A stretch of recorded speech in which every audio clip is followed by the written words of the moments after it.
Hello and welcome to Mondo Street Cinema Club. Join your hosts Phil and Dan as we look at Seven. Then we take another look at Seven through a slightly different lens. Will it work? Let's see. Then we'll pop into Trailer Trash and have a quick chat about the Fantastic Four and 28 years later.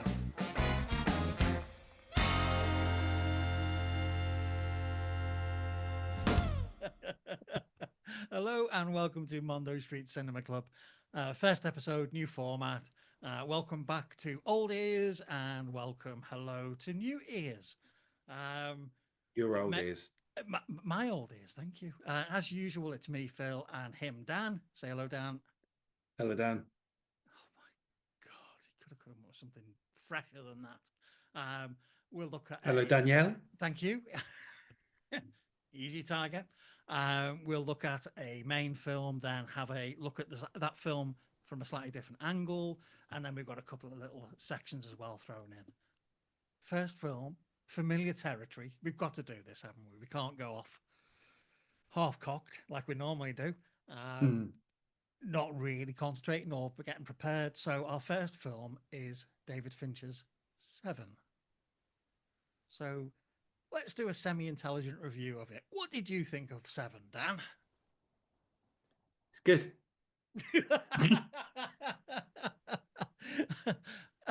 Welcome to the one-word review of Dan. It's all right. Oh, that's 2 words. Is that a sequel? The sequel to his one-word reviews is 2-word reviews. Wait till the trilogy completes. Oh my God, yeah. What would it be then if it was 3 words? It was okay. It was okay. Yeah, I'll give you that, yeah. Well, I've got no choice but to give it to you because it was 3 words. Let's not argue about it. 1995 Seven, which is hard to believe. It's 30 years old this year. 1995. Good Lord. It's terrifying, isn't it? It's terrifying how quickly that time has gone. 1995, and I personally don't think it's aged. I mean, not as in people say something's aged badly or something has aged. I just think it's as fresh as the day as it was born. I would agree with you completely. I think the beauty of Seven as a film is that it is timeless, and I think that was part of the masterstroke of it. The fact that the city is nameless has helped to it being ageless. I'm going to get this is like the Marvel multiverse, isn't it? We're going to get ourselves proper in a twist here.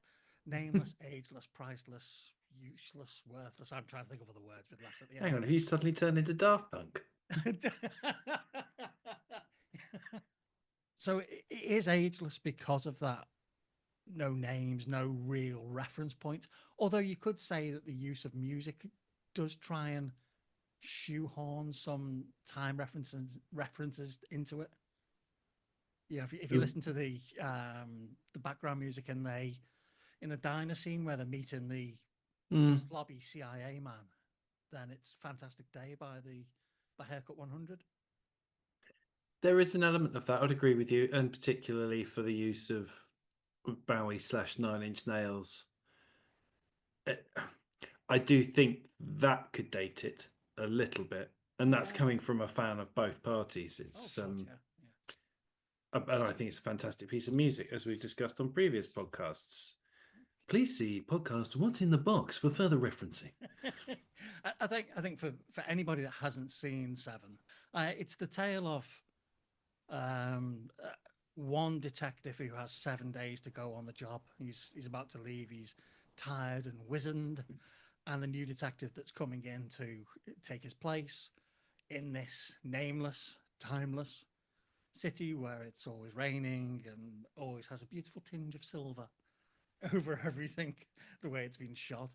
At the start of the 7th day, a victim is found, and the manner of death is ritualistic, which leads them on to thinking that this is going to be a longer case.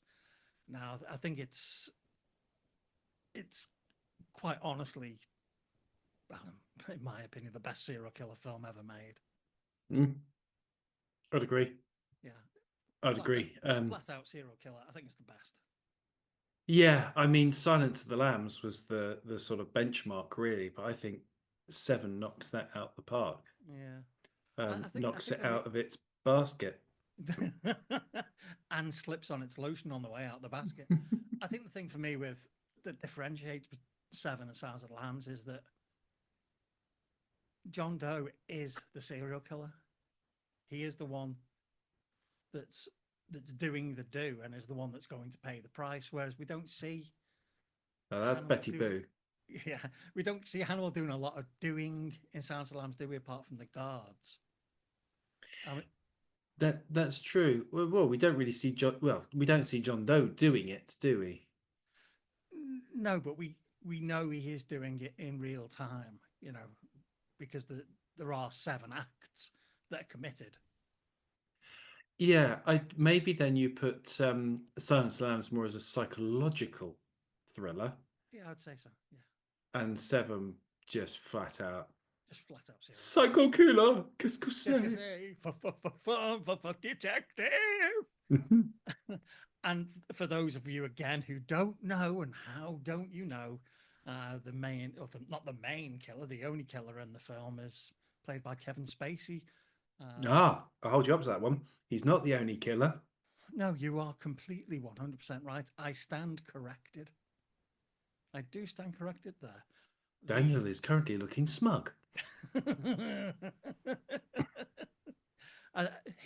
The protagonist of the piece All right, artsy fartsy boy. is played by Kevin Spacey. Back when it was okay to like Kevin Spacey, That was okay to be Kevin Spacey. Yeah, well, no, he's another one of those people that have fallen by the wayside for well, for not being particularly nice, should we say? Fincher directed this. This is, I don't know. I think it's his best directing as well. Oh, Ooh, I think he peaked. I think he peaked really early. I think he got up to a plateau and stayed there with like Fight Club and Panic Room and films like that. But I think for me, the direction in Seven is the best he's ever done. yeah, that's interesting because I would have said Fight Club. I almost wanted to go with Panic Room, but there are some moments in Panic Room that you just think, It's too Hitchcock. He's lifting yeah, too many references. there's too many. Yeah, you're completely right. Too many references. Yeah, yeah. But Seven, yeah, I get what you mean. It probably is because it's an individualistic film in its own right. Hang on, you just called me out for saying protagonist, and you just said individualistic. And I have gone cross-eyed. You can't be throwing that many syllables around, mate. Bloody It's a unique film for him, and I think it cut through the noise of Hollywood, yeah, because of its individualism. it's a wonderful film full of wonderful performances. Morgan Freeman he's incredibly solid all the way through it. Ali Emery, I always say his name wrong. Ermy, sorry, the guy who played the captain. He's brilliant. Ermy. Is it Ermy? Is it? I think it is. Yeah. He pops up and down, and he's got one of the funniest lines in the whole film where the phone's ringing, and he just picks it up and goes, "That's not even my desk." An absolute comedy classic. And Kevin Spacey is brilliant. He's very stereotypical serial killer, as in, he's androgynous. He's very calm. He moves very slowly. He's all those things that you would expect. But then we're interlaced with some of the worst acting Brad Pitt has ever done in his life. Marquis de Chardin. The Marquis de Sade. Whatever. It's the bit in the morgue. Ladies and gentlemen, we have ourselves a homicide. It's just, and then the bit where they take the painting off the wall in the attorney's, and yeah, they take the painting off the wall in the attorney's office, and big painting. They take it down, and they're looking for clues everywhere. And they can't find anything. And Morgan Freeman reaches into his pocket and pulls out a knife, and goes click to flick the blade out. And Brad Pitt goes, What the fuck is that? Would it be a knife, Brad? I don't. I think it was that kind. It may have come across as that kind of role because everything till then he had been the lovely, unique poster boy, the Yeah. heartthrob type Yeah. role, and this was very much not that. Okay. And don't forget, at this time he was obviously with Gwyneth Paltrow before she lost her head. But they were a thing as well. It was very LA Hollywood. Yeah. And he was in this film that I'm sure a number of his admirers went to see and just came out crying, I'd imagine, by the end of it. I'm traumatized. You mentioned Gwyneth Paltrow there, and Gwyneth Paltrow is my only thorn in the side for this film. I think she is abysmal in it. I don't think she's as bad as you say. I really don't. I know when you had it on Laserdisc, that's showing our age, ladies and gentlemen, you would edit out the parts and chapters with her in it. I still do. If there's a scene with her in it, I'll fast forward it. But I don't think she was that bad. I think she played what she was meant to play. Well, at least she didn't lose her head in most of the scenes. That's the second cheap joke. That's you can't do any more of those cheap jokes. It's low hanging fruit. I understand the importance of having Brad Pitt married and Brad Pitt having a wife and that. I get that, but I just don't think she was good enough. There's something about her, and she's a fine actress. In Contagion, she dies really well. In this one, she dies excellently. Shakespeare in Love, she pretends to be a man really well. In Shallow Hal, she pretends to be of larger size really well. I'm not a big fan. No, nor am I. But I think in Se7en, she played the role that was meant to be. I think if you got anyone else in there who was an up and coming starlet or was a known name, I don't think it would have worked. I really don't. And I think that part of the beauty of not knowing it was Kevin Spacey in the film made him being discovered as John Doe not extra special. That's probably the wrong way to put it. But well, it's the wrong way of putting it. But because you didn't know it was him, I enjoyed Se7en. I sat there, and then when Kevin Spacey was unveiled as a killer, I thought it was extra special. But there was that element of surprise that you didn't know, and then it was like there's actually a big name on the back of Usual Suspects. So there's sort of he's so hot right now. But what did that have to do with Gwyneth Paltrow playing Tracy? That it not having a known name. I think the fact that it is even Brad Pitt to a point is probably, I'd argue, the biggest star on that. Yeah, Morgan Freeman had done a lot of films, but I think Se7en catapulted him into another level of his career. Whereas Brad Pitt is sort of the lead name in it in one way for audiences at that time, to attract in a younger audience to see it. But I think if you'd had a known star name as his love interest wife, I just think it would have detracted from it slightly. She needed to be under the radar, and even her acting is under the radar in that film. It doesn't show up. I love it. So, Gwenny, darling, here's some notes for the performance. Go under the radar. Yeah. How under the radar? How low? Oh, barely register. Just undetectable. Think of yourself as a ninja of acting. Think of yourself as a wisp. As a wisp of hair, because eventually that's all you're going to be. I don't want you to just say the lines. I want you to whisper the lines. But essentially, that's what that role is. You don't want it to be too overstated. No, I do think a name. I do think a name would have made too much of that role.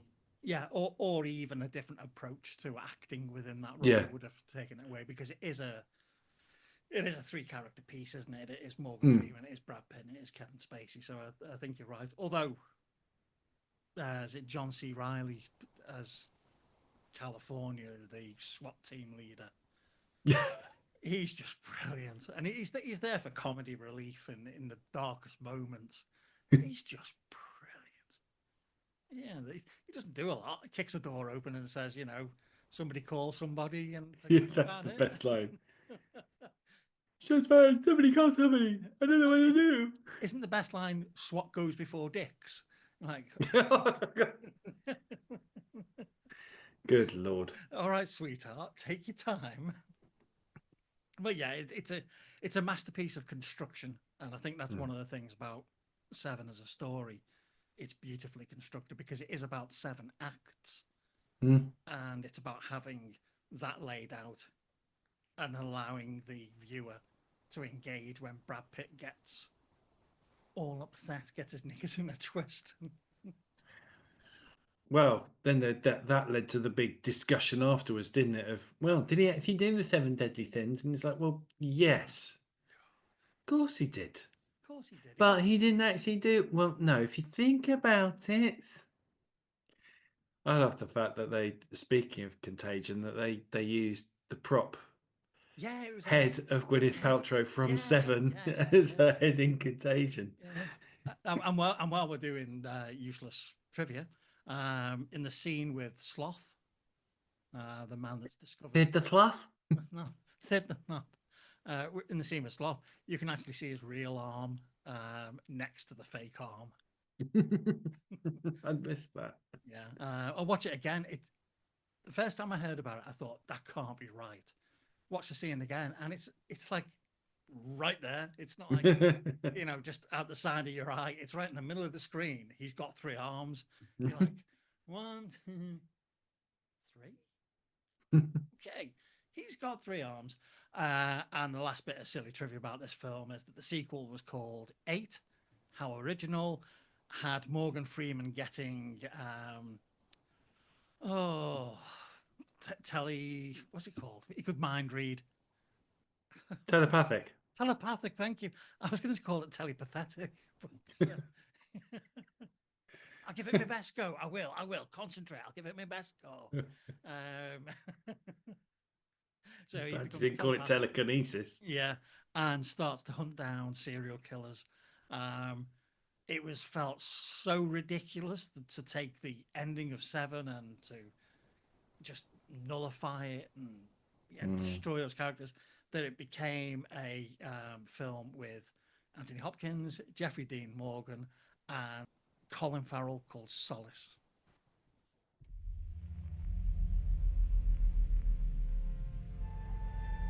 Two detectives, one box, 7 deadly sins.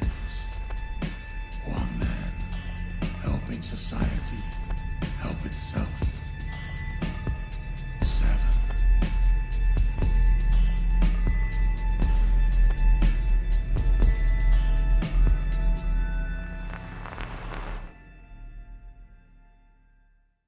So what I thought we'd do now is have a look at an alternative take on 7. Everybody knows 7 as this amazing serial killer film. If we were going to update 7 and do it now, what would John Doe be now? I don't think he'd be a serial killer. Is there a possibility he might be an influencer? I get where you're going with this. John Doe is actually, because he's helping people in a sick, dark, twisted way. He's highlighting issues in society and trying to help them. Yeah, I do get where you're going with that. I think that's probably the way it would go. Yeah. In my head, though, it really cheapens it. The film market now, if you look at the film market 30 years ago when 7 was made, they needed gritty thrillers. Nowadays, Minecraft has just crossed $1 billion in the box office. So let's just listen to the trailer for John Doe's 7.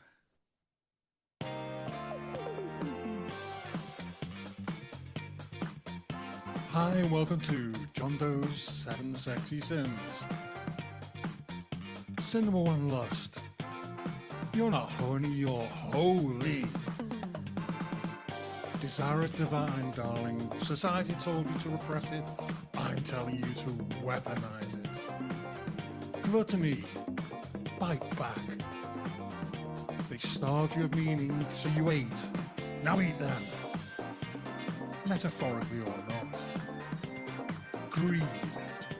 Own it, hold it. Throne it. Greed isn't evil, it's evolution. Why shouldn't you have that crown? Sloth.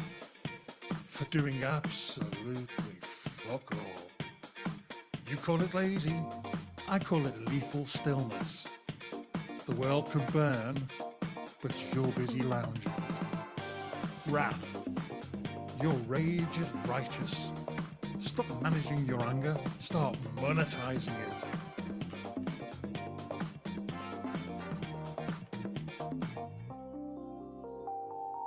Envy, that mirror lied. They told you not to compare, but comparison is clarity.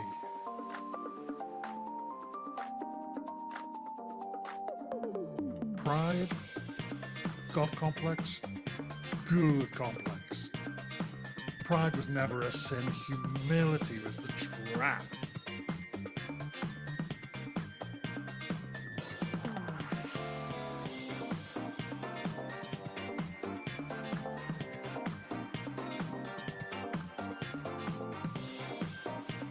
Don't forget to join me next time on John Doe's 7 Sexy Sins.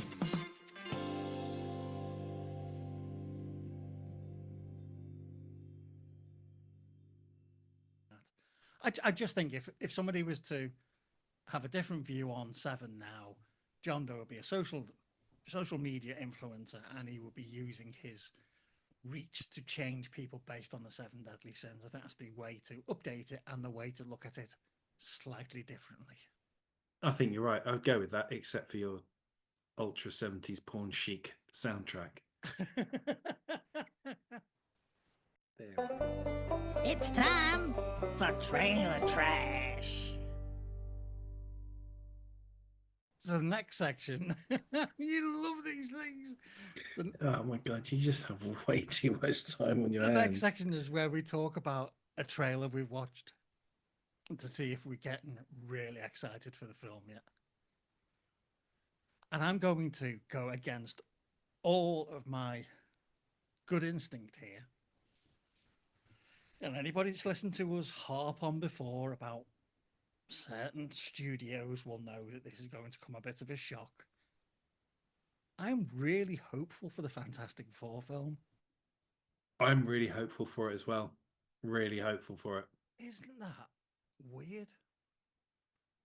Well, they're also keeping it separate from everything else that's going with Marvel. So all the Avengers stuff, they've said Fantastic Four are not going to appear in anything to do with the Avengers. So I think in that way, by isolating it from the rest of the stupid verse, it gives it a solid chance of survival.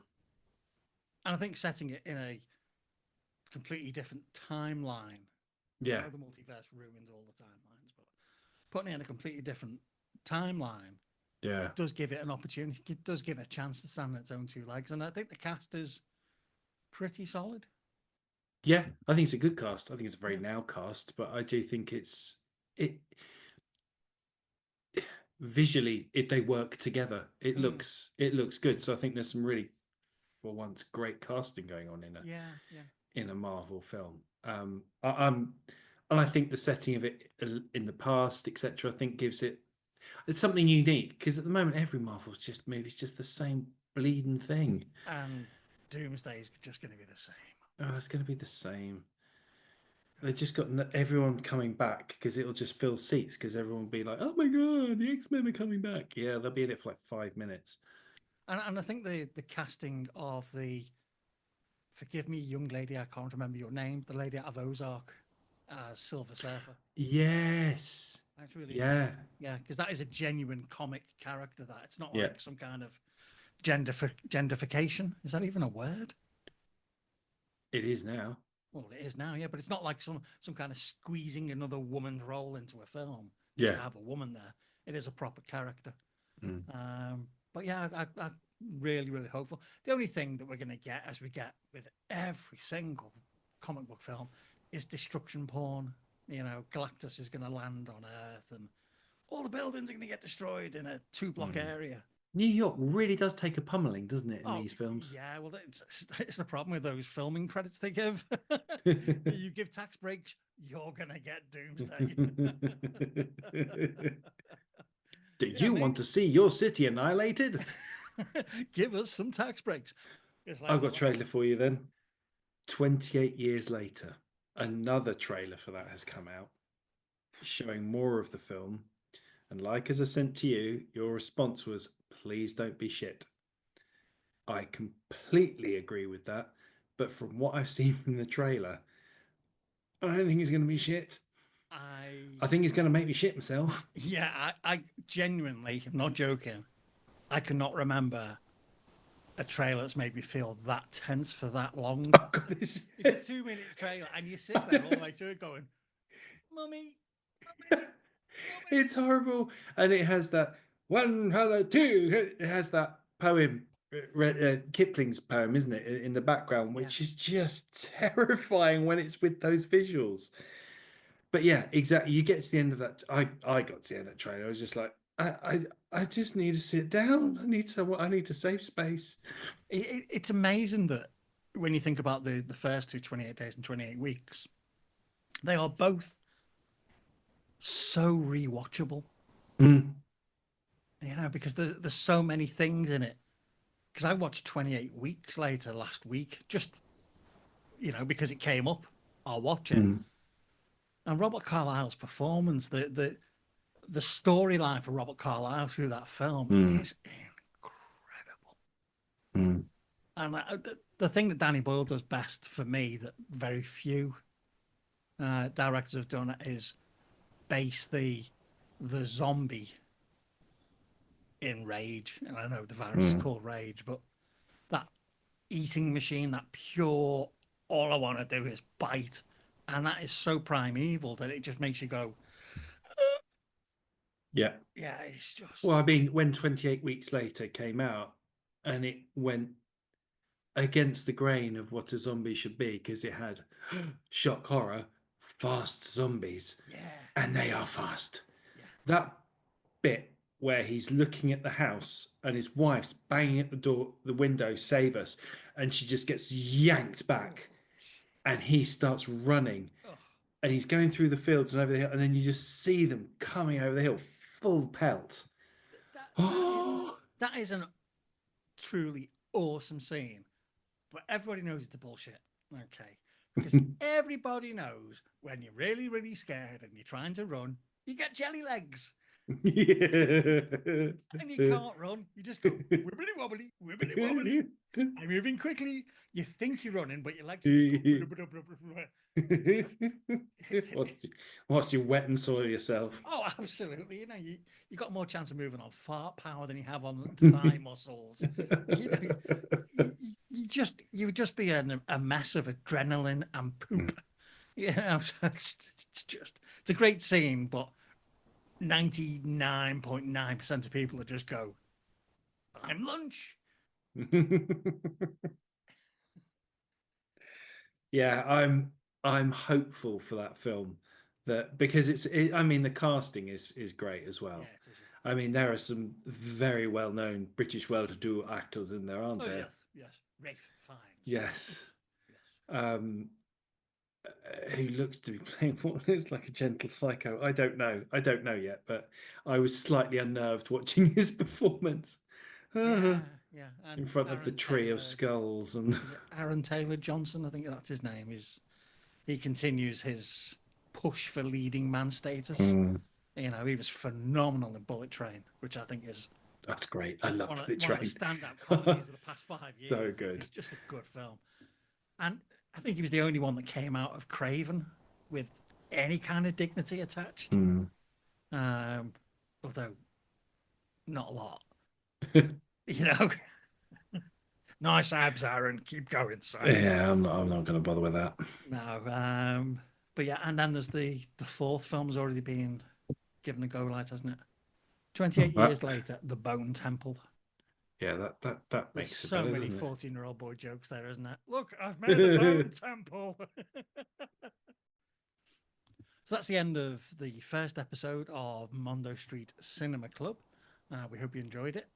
We won't do a David Fincher film next week.